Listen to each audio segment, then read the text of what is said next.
Some of the tools you'll need to do this will be this 7mm. This is a 7mm hex head. It will be to take off the wheels. There's also a nut on the inside of the gearbox. In order to release this gear, you will need this tool to remove it. You will also need 2 hex heads, which is what I have here. I have a kit that has a bunch of these tools in Allen wrench hex, and it's called the Traxxas tool kit that I use. It will take this entire slash apart. It comes with not all these pins. It comes with all the nuts remover, the wrench ends you will need. Comes with Phillips and flatheads. It comes with also the Allen wrench heads, and it also comes with this tool. This is what all these things stick into this, and you can. It turns. It'll only turn one way right now, but if I move this the opposite way, it'll turn. Now it'll turn this way, but it won't turn the other way. Unless I move this to the middle, then it won't turn at all, and it's just like a regular screwdriver. So with your 7mm head, you will take off the wheel. Have it move the other way. Take off the, I always keep, if I'm going to be taking off more than one screw, I always keep them in a separate pile. That way I know what they're for. I will take this tire.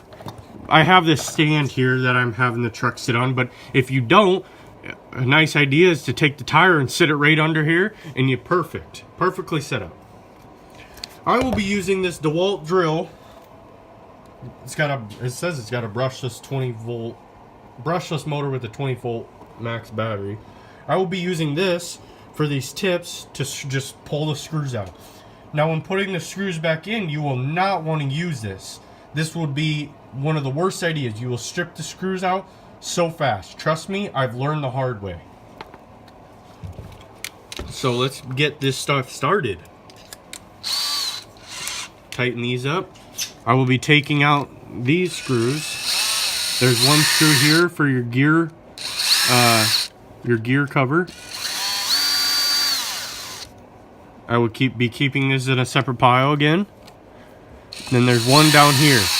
And I like to just take this whole entire thing off at the same time. I'll leave that gear in there because it's not hurting anything. These are your gears. This is your pinion gear, which is on the motor shaft. The motor shaft is right here. I don't know if you guys can see that. That's your motor shaft. Or your motor shaft. This is your pinion gear.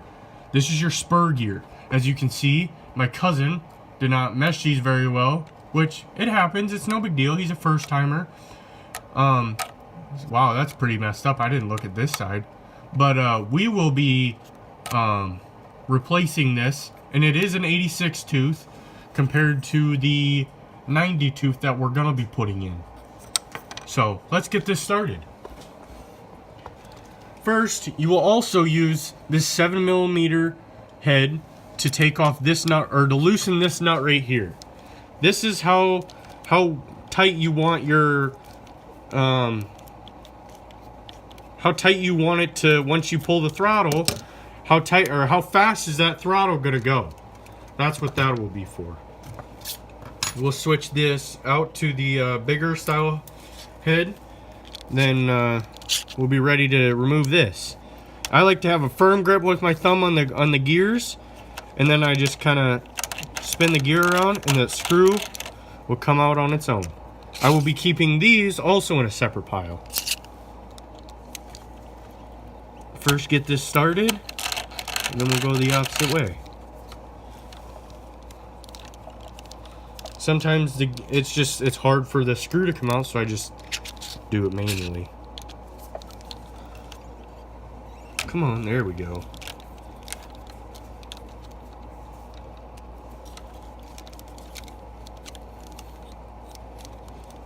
We pull these 3 screws out, and this black gear should be able to pop right off. I don't know We may have to loosen this nut a little bit more, but other than that, we should be able to pop that black gear right off, and it should not have a problem. In this case, you'll want to use a flat-headed screwdriver. Let me get one quick.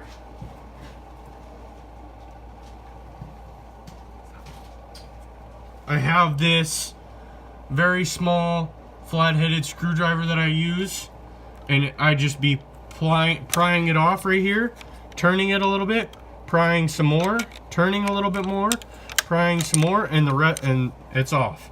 That's all there is to taking that gear off. And putting it back on is the same process. In this case, I will be loosening up the motor. Since we're putting on a bigger gear, I will be loosening up the motor to then keep the so the gears aren't tight when I try and put it on. So I have room to put it on. I will be loosening this motor mount and this motor mount, and I'll be turning this gear over just a tad, just to give me that little extra bit of room. It's not much, but it's enough. It's what I want. Then we will be using the driver bits to put on this black gear, this spur gear. Sorry about that.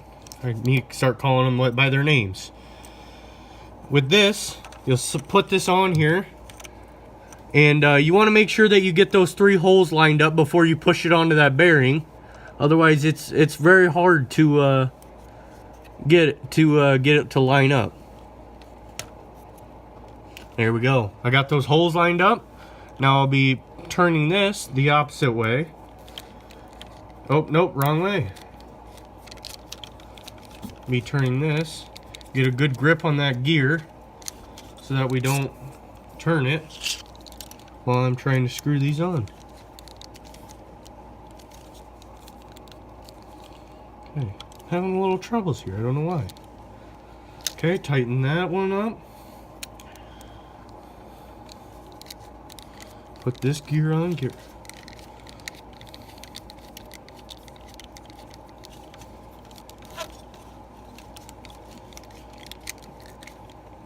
Tighten that one up. And we got the last one. Now, in order to mesh these gears, which is how well your gears interlock, or how loose they are, how tight or how loose they are, they do make templates, which is it allows you to see how well or how close you want your teeth to mesh, or how loose you want them. My cousin here, he had them too loose. We want them right about in the middle, where there's still a little play, but there's not, and they're not in here like this, real tight. So here, I don't know if you can see this, I'm able to move this black gear just a bit.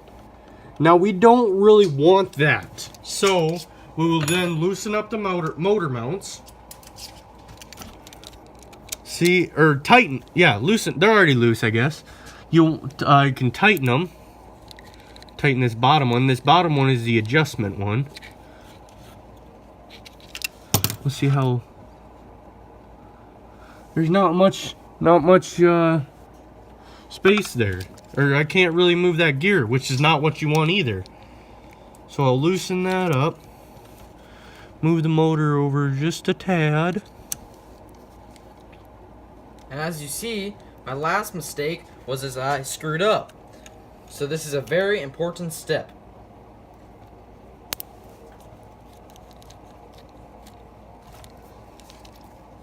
Okay, I think I got it enough.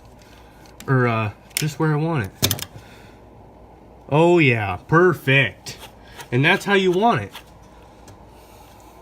Now we are gonna check this little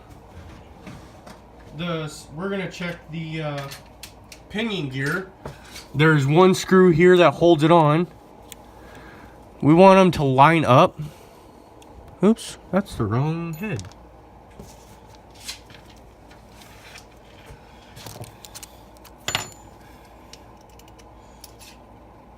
Again, this is the smallest bit you can use. let's pull this out here and give you guys a look. So see, you want those two gears to line up nearly perfectly. You see how his is offset a little bit?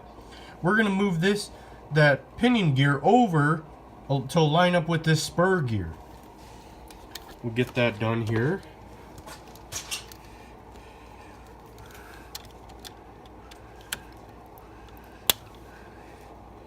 Get that to line up perfectly.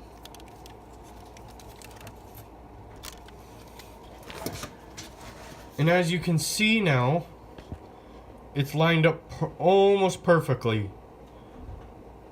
So, and then you can tighten this up to your likings. This Traxxas sends these a quarter of a turn loose. I'll show you how to do that with our handy dandy Duratrax adapters. So I'll hold this gear real tight and I will tighten this. Sorry about the blurriness. Tighten that. And then see how this says 7mm right here in white, and that's the only one. You'll start that up top. You might have to move the gear. Turn this, and you'll turn it until it's horizontal. That's what they call a quarter of a turn off. I recommend doing a half a turn off. That way you don't get that full punch, just for beginners.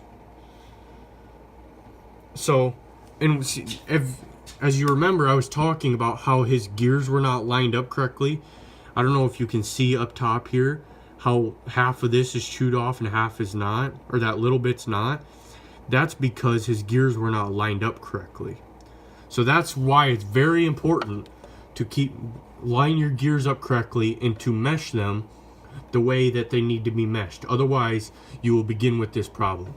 And then from here, we will just put this cover on with the two screws, here, and then we will put the wheel and nut back on, and that'll be the end. And thanks for watching, guys. That's how you will properly mesh gears. Yeah, that's how you do it. We will be coming out with a video next weekend. We don't quite know what it's going to be yet. We are kind of thinking about that today. And alrighty, thank you guys. We'll see you next time. Thanks for watching, guys. Like, subscribe, comment down below what you think. Do you like these how-to videos showing you how to work on these? If you do, let us know. We might make some more. We might break some stuff on purpose just to be able to show you guys. Alrighty, guys. Thanks for watching. See you later.